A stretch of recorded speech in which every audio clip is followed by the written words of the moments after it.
Hi everyone, అందరికీ శ్రీరామనవమి శుభాకాంక్షలు. ఈరోజు వీడియో ఏంటంటే మా విలేజ్లో సీతారాముల వారి కళ్యాణం అయితే జరిగింది.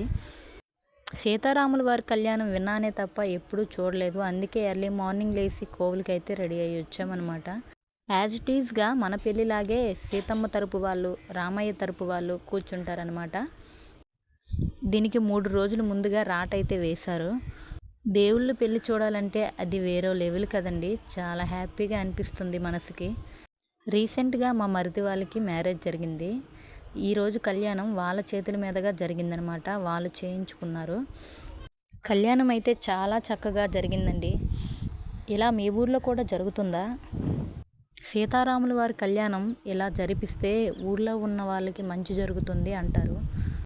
భార్యాభర్తలు సవ్యంగా అన్యోన్యంగా ఉంటారు అని చెప్తారనమాట. ఇక్కడ మూమెంట్ అయితే జీలకర్ర బెల్లం అనమాట. అందరూ జీలకర్ర బెల్లం పెట్టేటప్పుడు జై శ్రీరామ్ జై శ్రీరామ్ అంటూ పెడుతున్నారు. ఇక్కడ నెక్స్ట్ థీమ్ ఏంటంటే తలంబ్రాలు అనమాట. తలంబ్రాలు పోసేటప్పుడు అక్షింతాలతో పాటు కొన్ని ముత్యాలు అనేవి కలుపుతారనమాట. ఫైనల్గా అంతా జరిగిన తర్వాత ఎవరికైనా ముత్యాలు దొరికితే బీరువాలో పెట్టుకుంటారు అక్షింతాలతో పాటు. ఒకరికి ఒకరు తాంబూలాలు అయితే ఇచ్చుకుంటున్నారు. ఇక్కడ కళ్యాణం జరిగిన తర్వాత ఆఫ్టర్నూన్ భోజనాల తర్వాత 4-5 సమయంలో ఊరేగింపు అయితే ఉందన్నమాట. సీతారాముల వారిని పల్లకిలో ఊరేగిస్తారు. దానికోసం పల్లకిని నీట్గా మా విలేజ్లో పిల్లలందరూ చక్కగా పల్లకిని కడిగి మొత్తం పసుపు రాసి కుంకుమ బొట్టులతో పల్లకి మొత్తం ముగ్గులు వేసి చక్కగా అలంకరించారనమాట. మా అన్నయ్య వీడియోలో నన్ను చూపించు అంటున్నాడు. అందుకని చెప్పి వీడియో తీసానమాట. పిల్లలైతే చాలా కష్టపడి చక్కగా చేశారండి.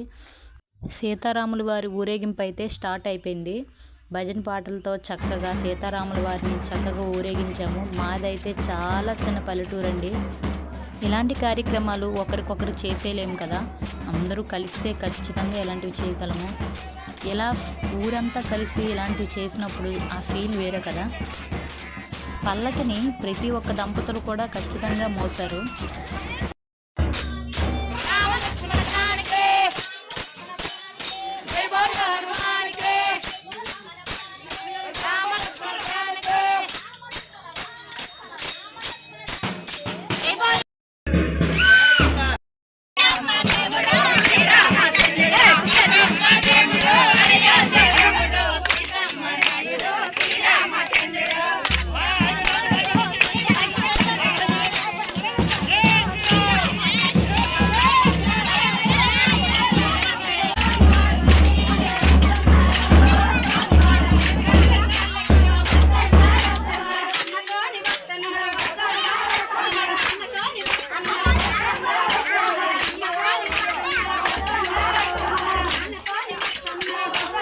ఫైనల్గా ఊరేగింపు అయితే జరిగింది. మన వీడియో ఎంతమందికి నచ్చిందో కామెంట్ చేయండి.